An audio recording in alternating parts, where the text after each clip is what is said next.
स्वामी तेजेश्वरानंद गिरी महाराज को श्री भोलानंद संन्यास आश्रम का परमाध्यक्ष चुन लिया गया है।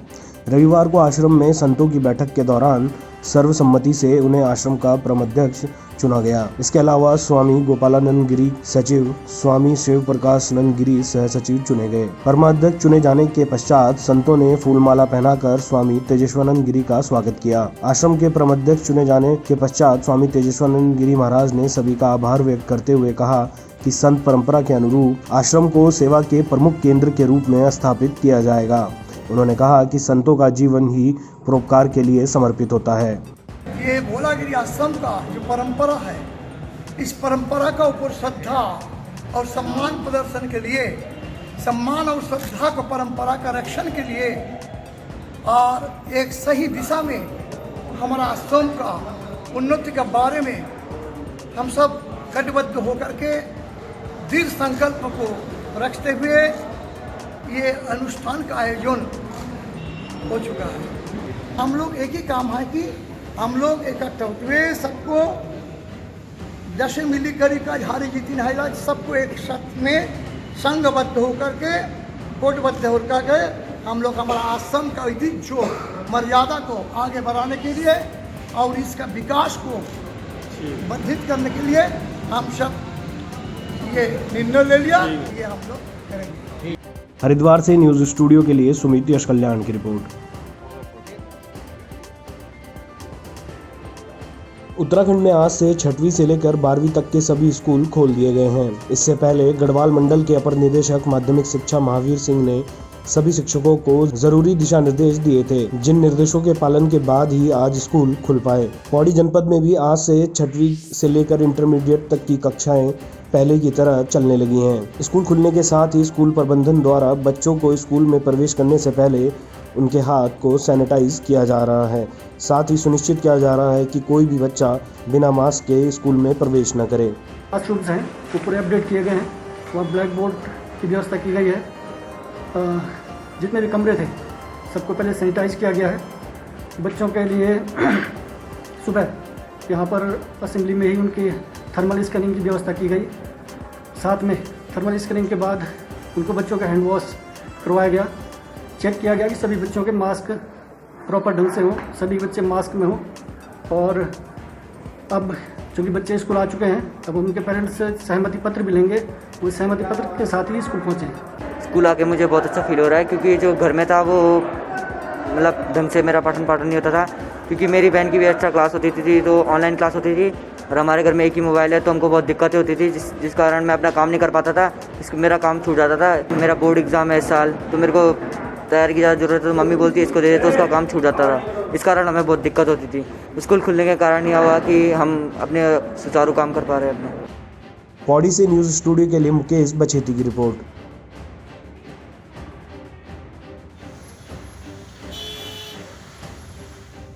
मसूरी में लगातार पर्यटकों की भारी भीड़ देखी जा रही है, परंतु उत्तराखंड परिवहन निगम की बसों में यात्रा करने वाले यात्रियों को भारी परेशानियों का सामना करना पड़ रहा है।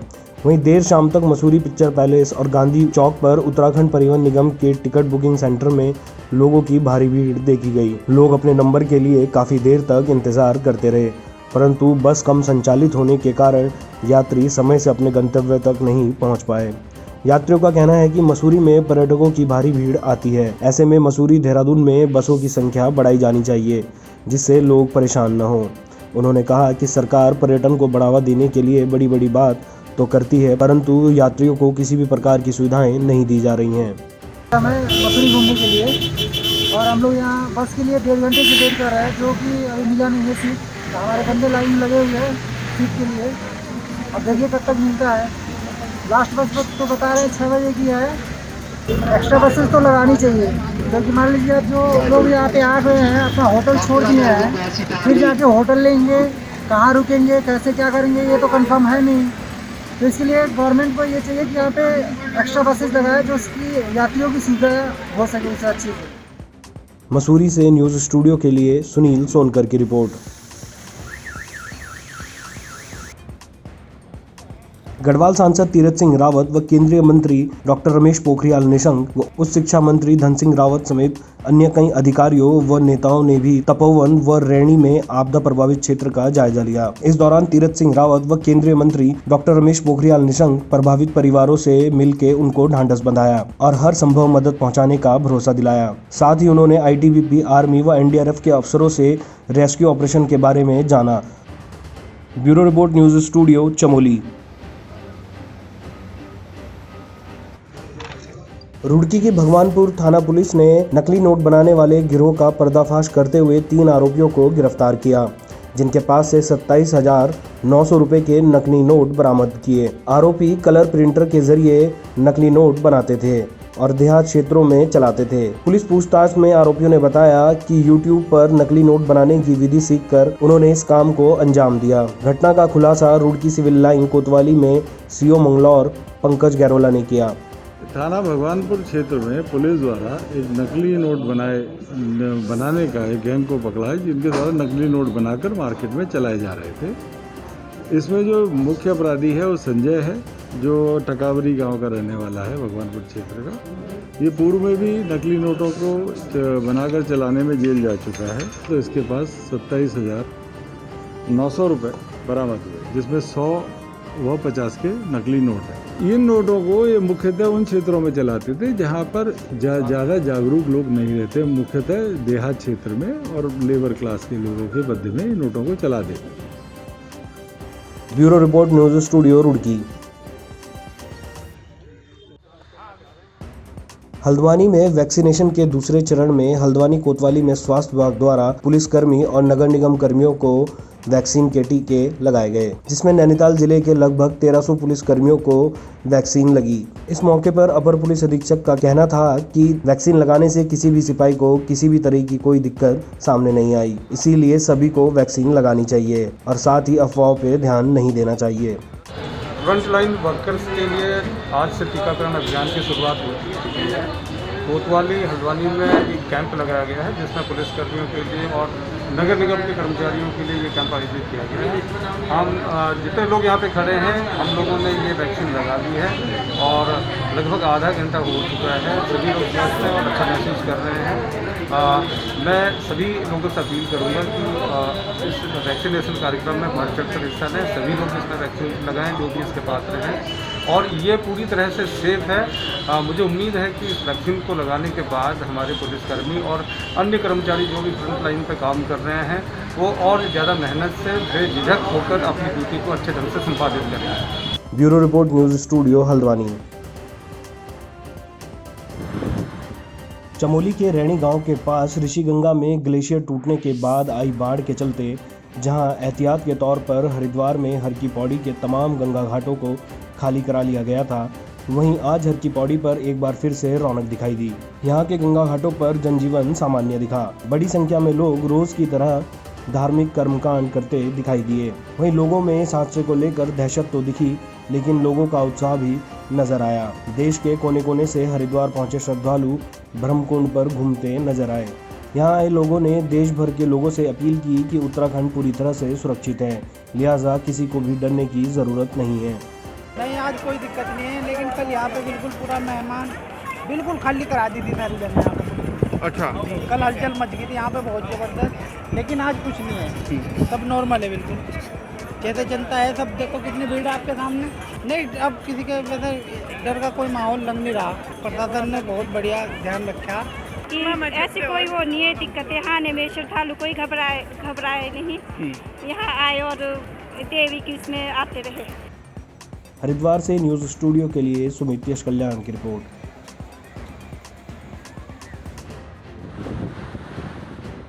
चमोली में जोशीमठ रैणी गांव के पास ऋषिगंगा में ग्लेशियर टूटने के बाद आई बाढ़ के चलते हरिद्वार के कुंभ कार्यों पर भी थोड़ा असर देखने को मिला। दरअसल हरिद्वार में होने वाले कुंभ के तमाम कार्य यहां की नीलधारा क्षेत्र में चल रहे हैं। नीलधारा में महामंडलेश्वर नगर मीडिया सेंटर समेत कई पुलों का निर्माण हो रहा है।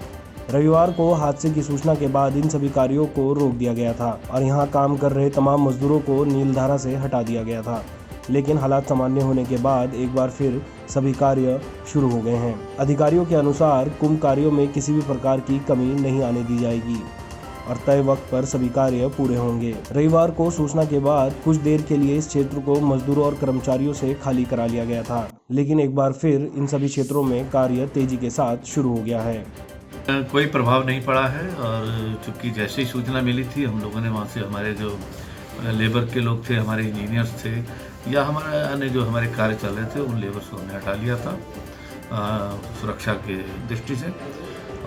कोई कार्य प्रभावित नहीं हुआ है। हमारे सभी कार्य आज पुनः प्रारंभ हो गए हैं। मेन हमारा उसमें एक तो जो हमारे पुलिस की कैंपिंग है, इसके अलावा हमारे सेक्टर मजिस्ट्रेट की कैंपिंग है, इसके अलावा एक मीडिया सेंटर जो बन रहा है, मतलब एक अच्छे स्तर का उसका मतलब उसका भी हमारा जो हैंगर है वो तैयार हो चुका था। इसके अलावा हमारी जो फोर्सेज के लिए भी थोड़ा बहुत हमारा लालजीवाला में हमारा रहता है, कोई भी वहाँ कोई नुकसान नहीं हुआ है। आप जानते हैं कि माननीय मुख्यमंत्री जी तत्काल पहुँच गए थे, उनके द्वारा अपनी देख रेख में सारे कार्य प्रारंभ कराए हैं और हमारे जितने भी मतलब उच्च स्तर के अधिकारी हैं उन्होंने जो है लगातार दृष्टि बनाई हुई है। कोई भी जिला हो, चाहे हरिद्वार हो, टेहरी हो, पौड़ी हो, के आसपास के जितने भी ज़िले हों, सब ने जो है उस पर निगाह रखे है और इसका ही एक नतीजा है कि कहीं नीचे आके उस तरह का कोई नुकसान किसी प्रकार का नहीं हुआ है। हरिद्वार से न्यूज़ स्टूडियो के लिए सुमित देश कल्याण की रिपोर्ट। पूरे देश के साथ साथ राजधानी देहरादून में भी कोविड-19 को लेकर टीकाकरण का अभियान जारी है, जिसके बाद आज राजधानी के दून अस्पताल में दूसरे चरण में फ्रंटलाइन वर्कर्स को टीका लगाने की प्रक्रिया शुरू कर दी गई है। आपको बता दें कि जिलाधिकारी डॉक्टर आशीष कुमार श्रीवास्तव ने सबसे पहले टीका लगवा कर इसकी शुरुआत की। साथ ही देहरादून के एसएसपी योगेंद्र सिंह रावत ने भी दून अस्पताल जाकर कोविड का टीका लगवाया। डीएम आशीष कुमार श्रीवास्तव ने बताया कि टीका पूरी तरह से सुरक्षित है। स्वास्थ्य विभाग इसको लेकर अच्छा कार्य कर रहा है। उन्होंने बताया कि राजधानी में 14,000 फ्रंटलाइन वर्कर्स को टीका लगाया जाएगा, जिसमें रोजाना 1,020 वर्कर को टीका लगाने का लक्ष्य रखा है। साथ ही डीएम ने लोगों से टीका लगाने की भी अपील की।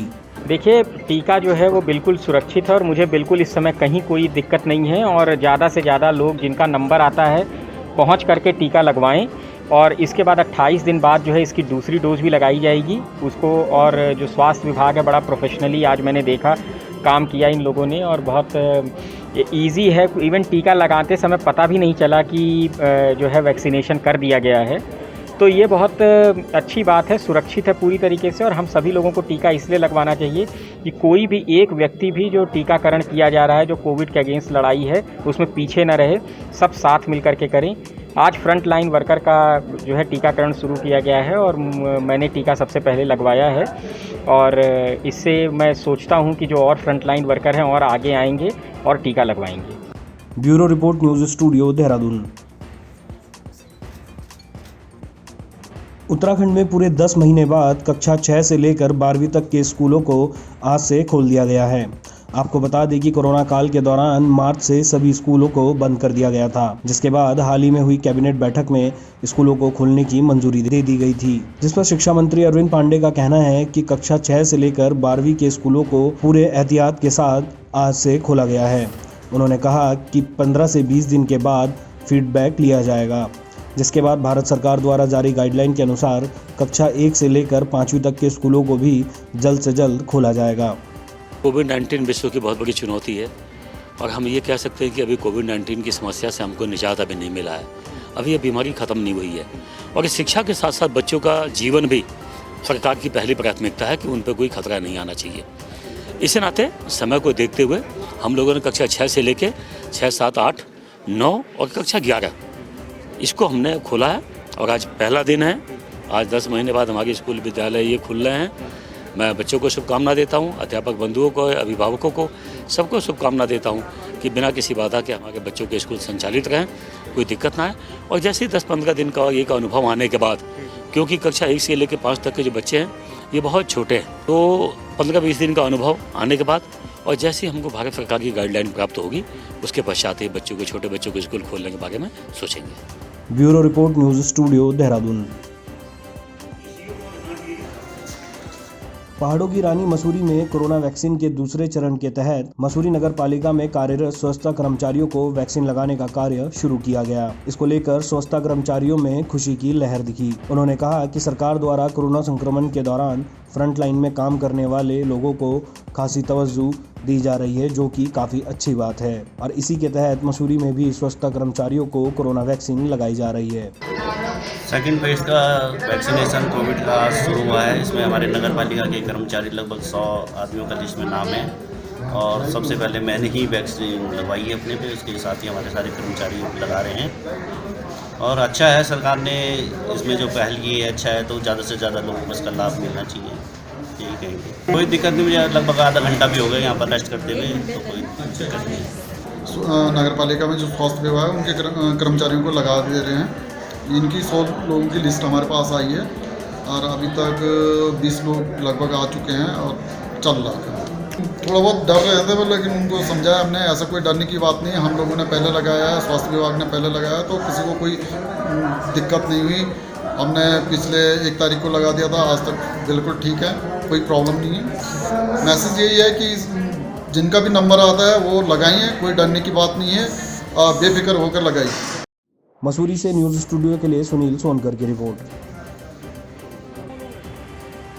चमोली जिले में ग्लेशियर टूटने की घटना के बाद बने हालातों से संत समाज भी खासा चिंतित है। संतों ने घटना के बाद तत्परता दिखाने के लिए केंद्र और राज्य सरकार और सेना के जवानों की जमकर प्रशंसा की। संतों ने देश भर के लोगों से अपील की है कि हरिद्वार समेत पूरा उत्तराखंड सुरक्षित है और यहां अब किसी भी प्रकार का खतरा नहीं है। संतों ने कहा कि लोगों को किसी तरह से परेशान नहीं होना चाहिए और हरिद्वार में होने वाले महाकुंभ में बढ़ चढ़कर शिरकत करनी चाहिए।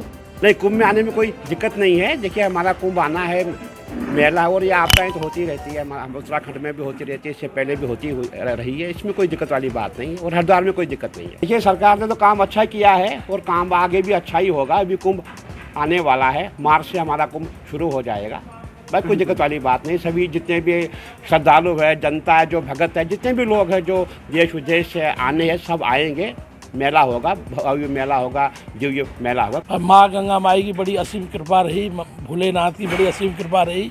यदि ये 1-1.5 घंटे ग्लेशियर जैसे चल रहा था या चलता रहता तो ये इलाहाबाद तक नुकसान करता, लेकिन कुंभ मेले को देखते हुए भगवान शंकर की कृपा से, भोले बाबा की कृपा से सब काम सही हो गया। अपना वहाँ तो श्रीनगर तक ही सिमट गया। तो यही देंगे, हमने तो कार्ड भेज दिए हैं अपने भक्त लोगों के। कुंभ मेला होगा, उसमें कोई बात ही नहीं है। कोरोना बिल्कुल खत्म होने जा रहा है। संतों के अनुसार देवभूमि पर ईश्वर की कृपा है और यहाँ के लोग बड़ी से बड़ी आपदा झेल सकते हैं। ऐसे में इन घटनाओं से कोई फर्क नहीं पड़ने वाला। पहली बात यह है कि समस्त यहाँ देवी देवताओं के चरणों में मैं नमस्कार करता हूँ और उनका चरण स्पर्श करता हूँ। ये देवी देवताओं का क्षेत्र है, यहाँ एक से एक सूरवीर रहते हैं और एक अपने आप में देवभूमि देवताओं की भूमि है।